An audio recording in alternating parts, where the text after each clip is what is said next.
Greetings, fellow loners, and welcome to the Loner's Guide to ARK Survival Evolved. Well, today we got update 231.0, and it took all the snow away. I'm not done. I'm still dressed for it. I still want winter, damn it. But more significantly than that, it took away the health of our tamed dinosaurs, the health and melee damage ability. So not only do our tamed dinos no longer do as much damage to other critters, they also gather less resources significantly. And we're talking about, just a fifth or a sixth of the damage they had before. So, and also the health is down to a fraction of what it was. And let's look at an example of what I'm talking about. Now, this is my highest level Rex. She was a 108 kibble tame. She's now 175.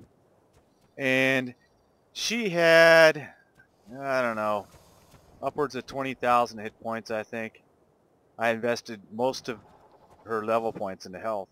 I didn't invest nearly as much into melee damage as I had intended to. But either way, I would have lost it. I did invest quite a bit into stamina. Stamina, oxygen, food, and weight, movement speed, those all stayed the same. The only two things that got nerfed were the health and the melee damage.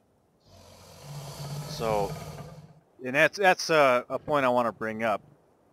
Basically, if you invested into health and melee damage, you lost your level points pretty much. If you invested into stamina or any other stat, you didn't lose anything. So, what I think should have been done is they should have given players an opportunity to say, okay, look, here's all your level points back. Invest them as you would now based on these new rules. Because now when you level up health, you're not going to get 2,000 health every time you level up, or 1,000 health, or whatever. What do we get? Okay, we got a couple hundred health out of this. So, and that's not bad. Some other dinos, we got these dilos over here. Let's see, Ozzy's not a good example, probably. Who's one that was kind of a strong one? Rush wasn't too bad. I mean, these were high levels. But, Rush probably had 1,000 or 1,200 hit points. That's pretty typical. Pretty typical of most of my dilos, because I got most of them when I was low level, and before I took the difficulty level up to max difficulty. There weren't even 120 dinos in the game when I got most of these dilos. But now, basically, Rush's health is down to where she was when I first tamed her. Okay, maybe she was 250 or 300. It wasn't much lower than it is now. And the same is true of the melee. Her melee would have been 450, 500 now. That's where almost all my dialos were. Some of them maybe a little higher. So basically, whatever levels, whatever effort I put into taming and training these things pretty much went down the toilet. So that's just kind of a rough idea where that is. You can look online and see what the numbers are. I think it's they applied a 85% nerf to the health and the melee damage. So you're left with 15% of what you had, more or less, right? So whether or not you think that wild dinos and tame dinos should be closer to parity, it is more or less equal, that may be debatable. And I think there are arguments on both sides of that. I think really the game should try to model reality in some way, and let realism be the guide when in doubt. So, again, that could be a different argument.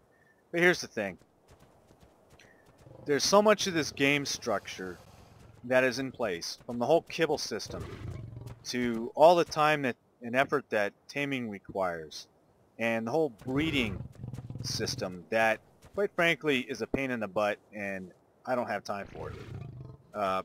It disincentivizes this change does. It disincentivizes so much of what the game is because you don't get very much reward out of it. And not only does that break the game going forward, it really breaks the game for people who have already put all the effort into this huge structure, this huge system of, okay, you start with a dilo so you can get eggs, so you can make kibble to tame an ankylo, and onto a carno, and onto a trike, and way on so you can finally get the spino of your dreams that you want and probably spent months looking for. Only to have that spino of your dreams dialed back to a fraction of what you expected and had a right to expect. So it breaks the contract basically with the player. And yeah, I know early access, blah, blah, blah. Access, schmaccess. You know, these people are getting paid now. And we're all putting our time and effort into it now. Who knows whether this game will ever make it out of early access. I mean, the devs have done an awful lot. It's not like they've been, you know, sleeping on the game. But, you know, the game is what it is right now. And it may be changing, but I don't think you should pull the rug out from underneath people. So again, they did make a way to change your ini file settings so you can go back to the system the way it was before. That doesn't help people on the official servers any, and that's part of the reason I don't play on official servers. Because I like to play a game. I don't like the game playing me, whether it's a devs or whether it's some griefer when I'm away from, you know, when I'm offline or something, destroying my base. I don't have time for that. I don't want to play multiplayer with anybody who I don't know where they live. That's my angle on it. Whatever yours is, I'd love to hear it. You know, I haven't fully thought this out. There's room for adjustment in my opinions. You know, so I'd love to hear what you had to say. And definitely make your voice heard on the forums. You know, whether it's a Steam forum or the official ARK forums on their website. Because there's a debate going on right now. And this is a potentially great game. You know, I've spent an embarrassing amount of time playing this game. And I will say they've done an awful lot right. Now that I've criticized them and what they've just done, I will say that, you know, part of it's I like the type of game. It's an open world sandbox game with these neat animals and all kinds of magical things happen because things are just going on. They're not being scripted. Animals are interacting with each other, and sometimes you get caught in the middle. And you know, their animations are good. They're lifelike and to quite an extent. And you know, when you're looking over your shoulder and you see something move a certain way in the bushes or the trees, and you get that adrenaline rush because you have a feeling you know exactly what it is. It's a Rex or it's a Carno or whatever. You know, that to me is kind of magic in a game. So yeah, props to the devs for that and what they've done in a lot of ways. A very ambitious game. And no one's made a game exactly like this before.